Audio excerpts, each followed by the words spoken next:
taking nothing away from Joe Schmidt's men, but that was their Everest, wasn't it? Surely they can't climb that high again within a week? I actually think Canberra, if I was the least confident about any one of these four teams in their respective fixture tonight, I'd be the least confident about Canberra. Nobody knew who they were. Stop it. And they broke it. It fell off the bench and it broke perfectly down the middle and a whole lot of white lines formed on it because that's just what happened. I'm sure Wellington have done some bad things in their day.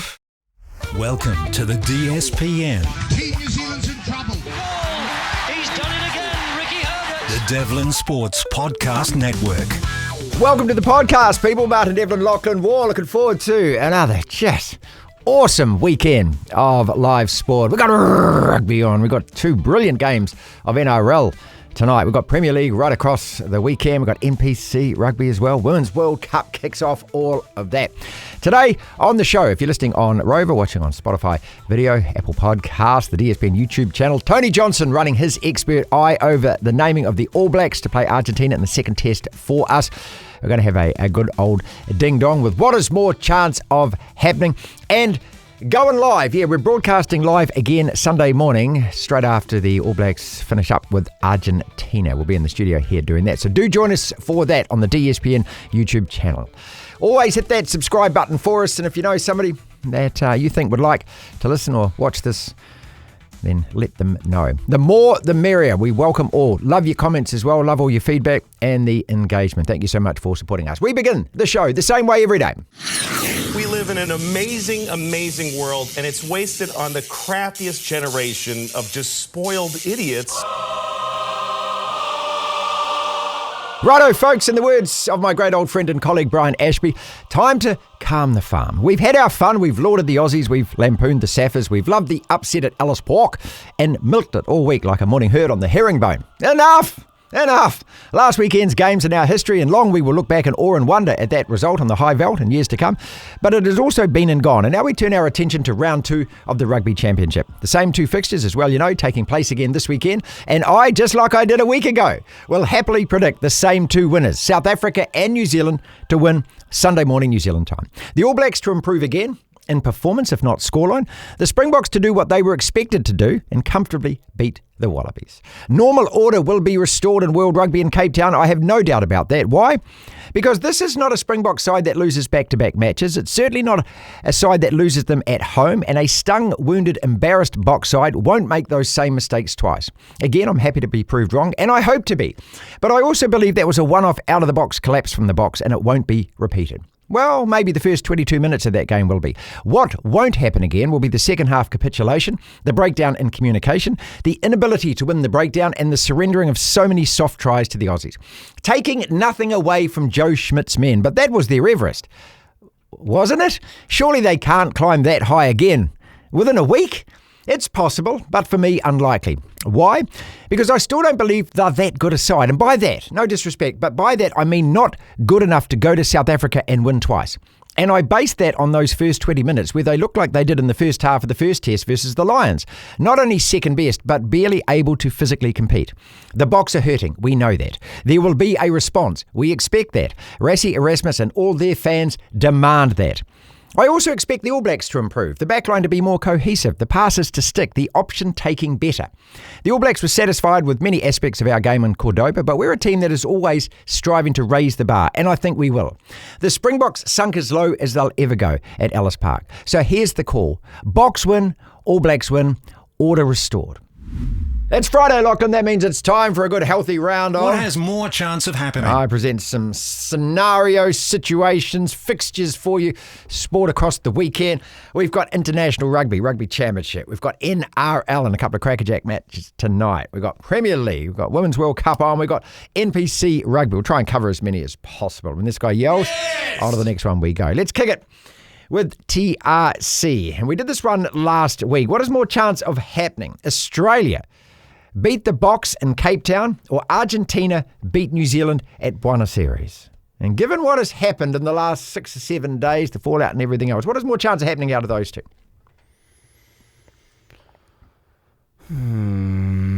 Probably the Wallabies beating the Springboks, I think. You don't give the Argentinians any chance against us, or not as much chance? I'm just looking at the All Black team that's been picked, and it's strong. It's a strong team. I think I really like. It's mainly just seeing Simon Parker starting. I think that's a massive tick from me. And Tupai being on the bench, and I'd like to see him actually at 13 and see how that goes.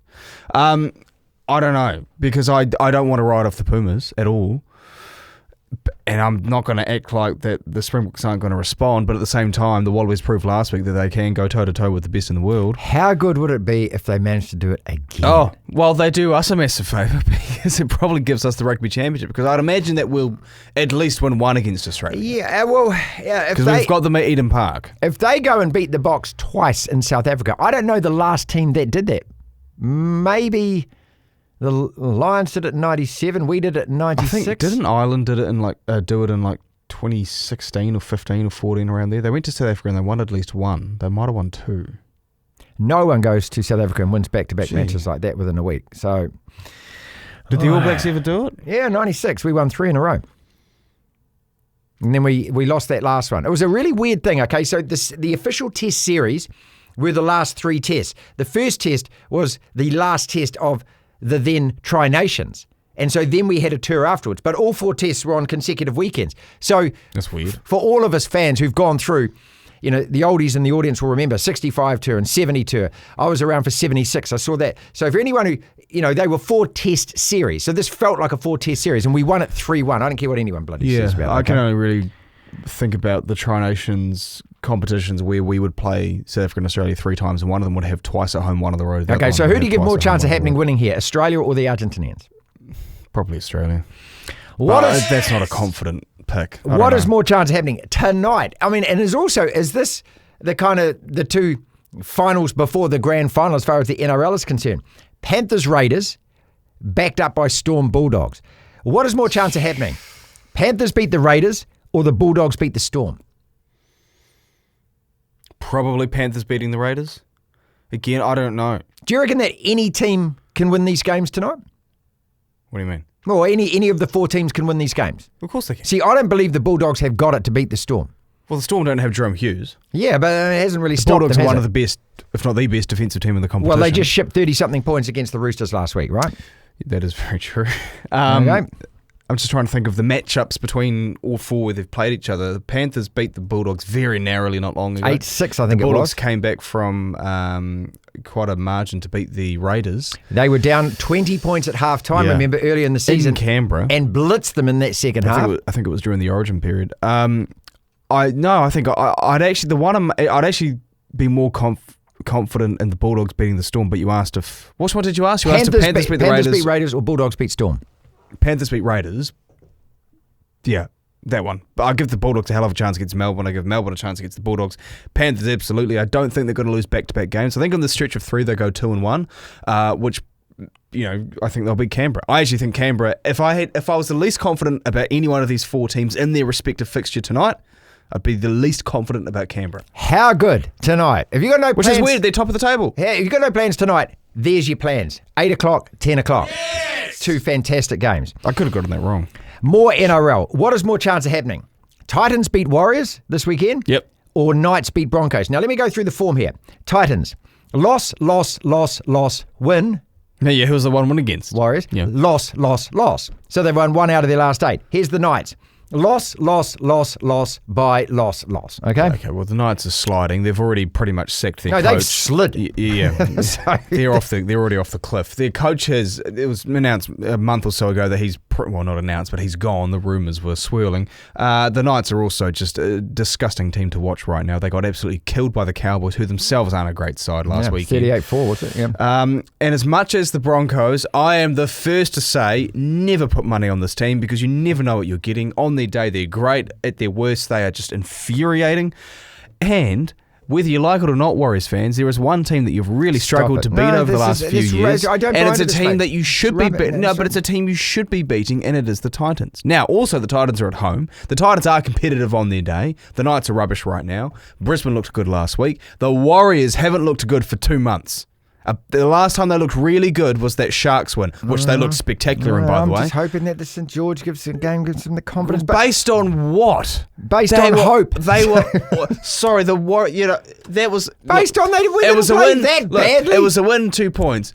But wow, the we hung Warriors in the weren't fight the good. whole way, and we kept fighting. Yeah, against a team that's significantly worse than you on the table and lost 3 guys to head assessments. And got dicked by the Souths last night, 40-0. Look, if the Titans win as well, they could climb above the Knights, and it could be the Knights with the wooden spoon. Like the Knights should be the wooden spoon. So they've had the season from hell. Okay, there is incentive. So what is more chance happening? Titans beat the Warriors. I'm saying that.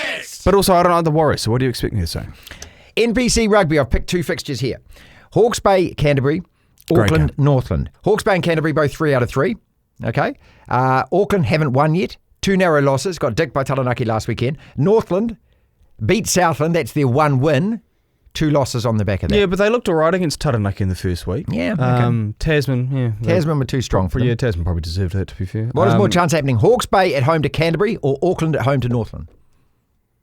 That Cantab side's a bloody good side. Yeah, Hawke's Bay are. Can I just, I am a magpie. Yeah. But Hawke's Bay have actually been quite a good side for about 5, 6, 7 years now. Just got a bit of a choker on, eh? How? Comes to the big games. No, you don't. Your season turned in. What happened after you lost the Shield? Yeah, we still made the semis, though. We lost to Bay Plenty, who ended up going to the final. So, semis, quarters? I don't even know what the format was last year. Oh, my cell phone just fell off onto the floor and just snapped perfectly in half. I can't look at you. Don't make those jokes. It's one of the biggest scandals ever in New Zealand rugby. It was just swept and under the carpet like the line was swept off the broken shield. It brought absolute shame to that region, I think, because like every smaller region, every part of New Zealand outside of the big cities, we bloody love our rugby and we love our NPC sides and we love our club sides and whatnot. And to know that Hawke's Bay did that to the Ranfurly Shield is disgusting. No, they didn't. Remember, the big boy came along and nobody knew who he was, and he broke it and then he ran away. Weren't there? But there were people invited to the function that shouldn't have been there. Nobody knew who they were. Stop it. And they broke it. It fell off the bench and it broke perfectly down the middle and a whole lot of white lines formed on it because that's just what happened. I'm sure Wellington have done some bad things in their day. So, point is, Hawke's Bay have been good the last 10 years, actually. So, no, I give them a hell of a chance against Canterbury. I'd say Auckland. Finally, Hawke's Bay, Premier League this weekend. Let's look at this. What is more chance of happening? And let's look at my lot and your lot. Man United away at Fulham. So, what is more chance happening? Fulham beat Man United. You'll draw that. Or Newcastle, the Geordies at home to you Scousers, Newcastle win. So Fulham and Newcastle, what is more chance happening out of those 2 sides?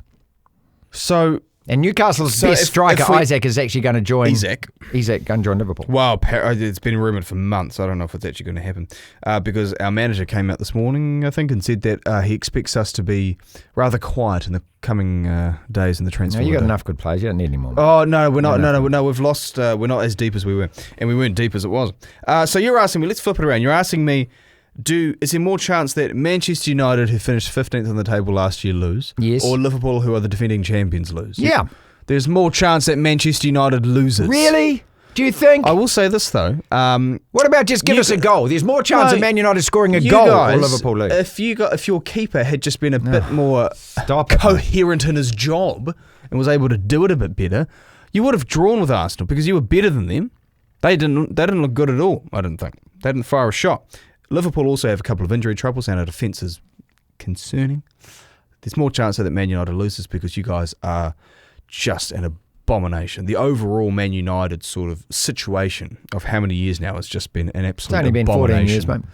Well, you had 28, 30, how many years before that? 26 brilliant successful years under Sir Alex, but since then, pretty much bollocks. Go on, you All Blacks, and come on, you Wallabies. DSPN.